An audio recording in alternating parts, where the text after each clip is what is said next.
আমি যখনই ভিডিও করি তার পেছনে বিশেষ একটা কারণ থাকে। সেই বিশেষ কারণটা হলো কোনো প্রশ্ন আমার কাছে যখন আসে তখনই আমি প্রধানত ভিডিওগুলো করি। এই মুহূর্তে দুটো প্রশ্ন আমার কাছে এসে হাজির হয়েছে। প্রথমটা হচ্ছে, আপনার ভিডিও তো খুব কম লোক দেখে।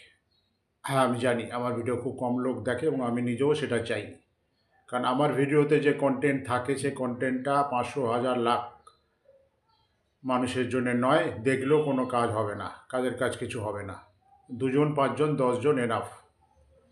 যদি আপনি ইতিহাস ঘাঁটেন দেখবেন ভালো জিনিসের কদর চিরকালই কম। এখন হয়তো আরও বেড়েছে। খারাপ ভিডিওর এত বেশি প্রচলন রয়েছে, ম্যাক্সিমাম মানুষই সেদিকে চলে যাচ্ছে। আমার ক্ষেত্রে আমি চাইও না ২ জন, ৫ জন, ১০ জন এনাফ। কারণ আমি যে জিনিসগুলো বলি এটা কাজে লাগানোর জন্য অবশ্যই একটু কঠিন এবং বোঝার ব্যাপার আছে, মাইন্ড কনসেন্ট্রেট করার ব্যাপার আছে। যদিও এইটুকু কষ্ট করলে তার নিজেরই লাভ। এখানে আমার কোনো লাভ নেই।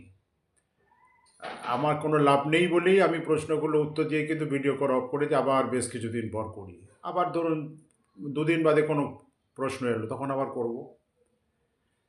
আর দ্বিতীয় প্রশ্নটা হচ্ছে, ফোন নাম্বার কেন দেয়া থাকে না?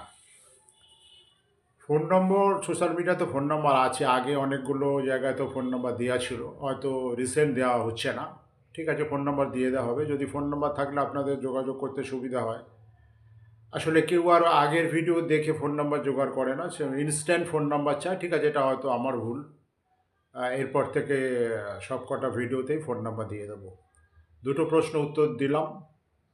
আবার যদি প্রশ্ন আসে আবার সেদিন ভিডিও করব। এটা থেকেই বুঝতে পারবেন ভিডিওগুলো করা কিন্তু আমার কোনো বেনিফিট নেই। মানে এত লাখ ভিডিও ভিউয়ার তৈরি করতে হবে এরকম কোনো ব্যাপার আমার নেই।